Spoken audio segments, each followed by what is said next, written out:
அதற்காக இப்போது தமிழக அமைச்சரவையில் 4 புதிய அமைச்சர்கள் பதவியேற்ற நிகழ்ச்சி, பதவி பிரமாணமும் ரகசிய காப்பு பிரமாணமும் அவர்களுக்கு செய்து வைக்கப்பட்டது. ஆளுநர் RN ரவி அவர்களுக்கு பதவி பிரமாணம் செய்து வைத்தவுடன் அமைச்சர்கள் செந்தில் பாலாஜி, கோவிச்செழியன் மற்றும் சாமு நாசர், ராஜேந்திரன் ஆகிய 4 அமைச்சர்களும் பதவியேற்ற பின்னர் முதலமைச்சருக்கும் ஆளுநருக்கும் பூங்கொத்து அளித்து வாழ்த்துக்களை தெரிவித்துக் கொண்டனர். இது செந்தில் பாலாஜிக்கு மீண்டும் மின்துறையும் மதுவிலக்கு ஆயத்தீர்வைத்துறையும் வழங்கப்படும் என எதிர்பார்க்கப்படுகிறது.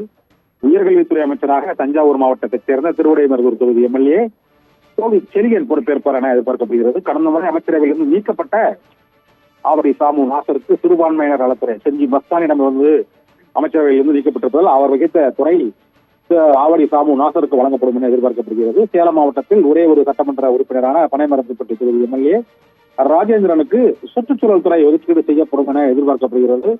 சுற்றுச்சூழல் துறையானது அந்த ஊட்டி மாவட்டத்தைச் சேர்ந்த ராமச்சந்திரன் அமைச்சர் பொறுப்பில் இருந்தார். அவரிடமிருந்து அமைச்சர் பொறுப்பு நீக்கப்பட்டிருப்பதால் அவருக்கு சுற்றுச்சூழல் துறை வழங்கப்படும் என எதிர்பார்க்கப்படுகிறது. இதே போல பல்வேறு அமைச்சர்களின் இலாக்காக்களும் மாற்றப்பட்டதற்கான அறிவிப்பு நேற்று வெளியானது.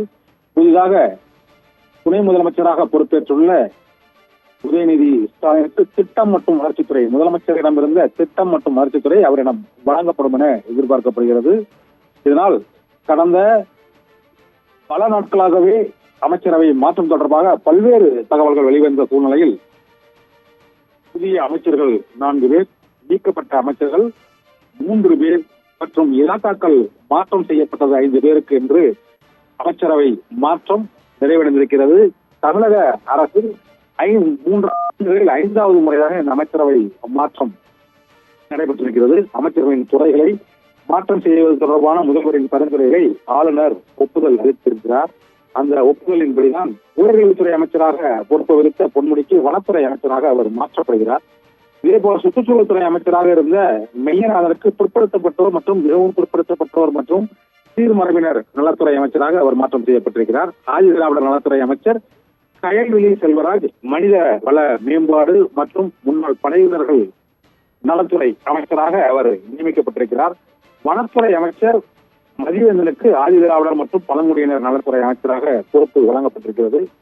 இதே போல பிற்படுத்தப்பட்டோர் நலத்துறை அமைச்சராக இருந்த ராஜகண்ணப்பனுக்கு பால்வள மற்றும் காதி கிராம தொழில்கள் துறை அமைச்சராக அவர் நியமிக்கப்பட்டிருக்கிறார். நிதித்துறை அமைச்சர் தங்கம் தென்னரசிடம் இருந்த மின்சாரத்துறை மற்றும் மின்சாரத்துறை இப்பொழுது மீண்டும் செந்தில் பாலாஜிக்கு வழங்கப்பட இருக்கிறது. அவரிடமிருந்த மனிதவள மேம்பாட்டுத்துறைக்கு பதிலாக சுற்றுச்சூழல் துறை நீதித்துறை நீதியமைச்சர் தங்கம் தென்னரசருக்கு கூடுதலாக வழங்கப்பட்டிருக்கிறது. அது தவிர மாசு கட்டுப்பாட்டு வாரியம், சுற்றுச்சூழல் ஆகிய துறைகளும் தங்கம் தென்னரசருக்கு வழங்கப்பட்டிருக்கிறது. அமைச்சரவையிலிருந்து விடுவிக்கப்பட்ட ஊட்டி தொகுதி MLA நீலகிரி தொகுதி நீலகிரி மாவட்டத்தைச் சேர்ந்த ராமச்சந்திரனுக்கு அரசு கொரோனா பொறுப்பு வழங்கப்படுகிறது. 4 புதிய அமைச்சர்களுக்குமான துறைகள் ஒதுக்கீடு தொடர்பான அறிவிப்பு இன்னும் சில நிமிடங்களில் வர இருக்கும் என எதிர்பார்க்கப்படுகிறது. துணை முதல்வராக உதயநிதி ஸ்டாலின் பொறுப்பேற்றிருக்கிறார். புதிய அமைச்சர்களாக ஜாமீனில் விடுவிக்கப்பட்டுள்ள அமலாக்கத்துறை வழக்கிலிருந்து ஜாமீனில் விடுவிக்கப்பட்ட 2 நாட்களுக்குள் மின்சாரத்துறை அமைச்சராக செந்தில் பாலாஜி மீண்டும் நியமிக்கப்படுகிறார். உயர்கல்வித்துறை அமைச்சராக கோவிச்செழியனும் அமைச்சராக பொறுப்பேற்றிருக்கிறார். அவரை சாமு நாசர் சிறுபான்மை நலத்துறை அமைச்சராக அவருக்கு துறை இலாக்காக்கள் ஒதுக்கீடு செய்யப்படும் என எதிர்பார்க்கப்படுகிறது. இதே போல ராஜேந்திரனுக்கு சுற்றுலாத்துறை ஒதுக்கீடு செய்யப்படுவதற்கான அறிவிப்பு மற்றும் இப்போது அமைச்சர்கள் புதிய அமைச்சர்களுடன் அந்த ஆளுநரிடம் புகைப்படம் எடுக்கும் நிகழ்வு தற்போது நடைபெற்றுக் கொண்டிருக்கிறது. அமைச்சராக பதவியேற்றுள்ள செந்தில் பாலாஜிக்கு மின்சாரத்துறை ஒதுக்கீடு செய்யப்பட்டிருப்பதாக அறிவிக்கப்பட்டிருக்கிறது. புதிய அமைச்சர்களுக்கான துறைகள் ஒதுக்கீடு தொடர்பான அறிவிப்பு வெளியாகி கொண்டிருக்கிறது. இப்போது புதிய அமைச்சர்களோடு ஆளுநர், முதலமைச்சர், துணை முதலமைச்சர் உள்ளிட்டோர் அந்த புகைப்படம் எடுக்கும் நிகழ்வு அந்த அமைச்சரவை பதவியேற்பு விழா நிகழ்ந்த அரங்கிற்கு வெளியே நடைபெற்றுக் கொண்டிருக்கக்கூடிய அந்த காட்சியை நாம் இப்போது பார்த்துக் கொண்டிருக்கிறோம். புதிய அமைச்சர்களுக்கு துறைகள் ஒதுக்கீடு செய்யப்பட்டுள்ள நிலையில் புதிய அமைச்சர்களுடன் கூடிய அந்த பதவியேற்பு நிகழ்ச்சியும் நடைபெற்றுக் கொண்டிருக்கிறது.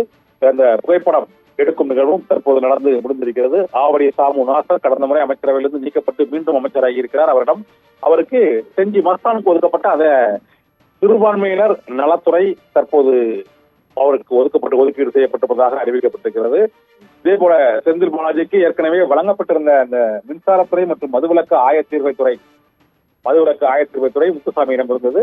மின்சாரத்துறை தங்கம் தென்னரசுவிடம் இருந்தது. அந்த 2 துறைகளும் ஏற்கனவே அவர் வகித்த பதவிகள் மீண்டும் அவருக்கு வழங்கப்பட்டிருக்கின்றன. அமலாக்கத்துறை வழக்கில் 471 நாட்கள் சிறைவாசம் இருந்துவிட்டு அவர் வெளியே வந்த 3 நாட்களுக்குள் அமைச்சரவை மாற்றம், புதிய அமைச்சராக நியமனம், அவருக்கான இலாக்காக்கள், பழைய இலாக்காக்களை ஒதுக்கீடு செய்யப்பட்டிருக்கிறது.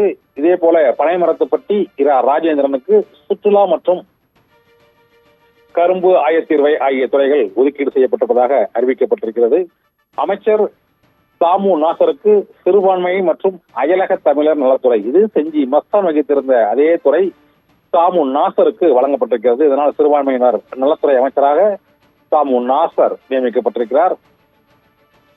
இதைத் தொடர்ந்து கோவி செழியனுக்கு அமைச்சர் பொன்முடி பொறுப்பு வகித்திருந்த அந்த உயர்கல்வித்துறை கோவி செழியனுக்கு ஒதுக்கீடு செய்யப்பட்டிருக்கிறது. பொன்முடி வனத்துறை அமைச்சராக அவருக்கு இலாக்கா மாற்றம் செய்யப்பட்டிருக்கிறது.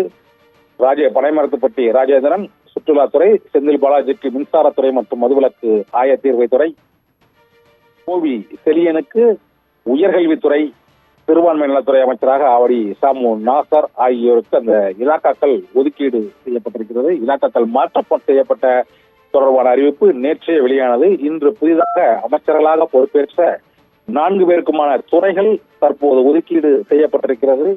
துணை முதலமைச்சராக உதயநிதி ஸ்டாலினுக்கு திட்டம் மற்றும் வளர்ச்சித்துறை, முதலமைச்சரிடமிருந்த திட்டம் மற்றும் வளர்ச்சித்துறை அவருக்கு வழங்கப்பட்டிருக்கிறது. புதிதாக பொறுப்பேற்ற சேலம் மாவட்டத்தைச் சேர்ந்த ராஜேந்திரன் மற்றும் தஞ்சை மாவட்டத்தைச் சேர்ந்த கோவி செழியன் ஆகிய இருவருக்கும் அந்தந்த மாவட்ட அமைச்சர்களுக்கான பிரதிநிதித்துவம் அளிக்கக்கூடிய வகையில் ராஜேந்திரனுக்கு சுற்றுச்சூழல் துறை மற்றும் அந்த கரும்பு மற்றும் ஆயத்தீர்வைத்துறையும் அவருக்கு ஒதுக்கீடு செய்யப்பட்டிருக்கிறது.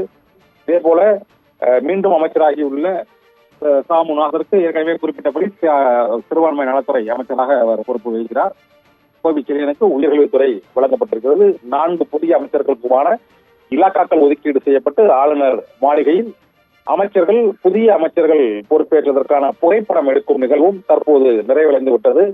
தமிழகத்தில் இந்த திமுக அமைச்சரவையில் 5வது முறையாக அமைச்சரவை மாற்றம் நடைபெற்று முடிவடைந்திருக்கிறது.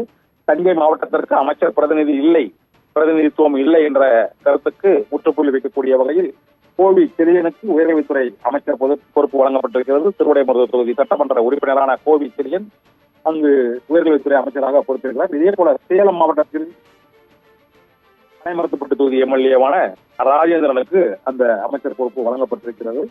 செந்தில் பாலாஜிக்கு மீண்டும் அமைச்சர் பதவி, துணை முதலமைச்சராக உதயநிதி ஸ்டாலின் ஆகியோர் நியமிக்கப்பட்டிருக்கிறார்கள். ஏற்கனவே இலாக்காக்கள் மாற்றம் தொடர்பான அறிவிப்பு நேற்றே ஆளுநர் மாளிகை வெளியிட்ட அந்த அறிவிப்பில், பதவியேற்பு நிகழ்ச்சி அறிவிப்பில் தெரிவிக்கப்பட்டிருந்தது. அதில் முக்கியமாக உயர்கல்வித்துறை அமைச்சராக இருந்த பொன்முடிக்கு வனத்துறை ஒதுக்கீடு செய்யப்பட்டிருக்கிறது. மற்றும் வனத்துறை அமைச்சராக இருந்த மதிவேந்தன் ஆதி திராவிடர் நலத்துறை அமைச்சராக இருக்கிறார். ஆதி திராவிடர் நலத்துறை அமைச்சராக இருந்த கயல்விழி செல்வராஜ் மனிதவள மேம்பாடு மற்றும் முன்னாள் படை வீரர்கள் நலத்துறை அமைச்சராக அவர் நியமிக்கப்பட்டு இருக்கிறார். புதிய அமைச்சர்களுக்கான துறைகள் ஒதுக்கீடு மற்றும் ஆளுநர் மாளிகையில் பதவியேற்பு விழா நிகழ்ச்சி மற்றும் ஆகிய புகைப்படம் எடுக்கும் நிகழ்வு ஆகியவை தற்போது நிறைவடைந்திருக்கிறது.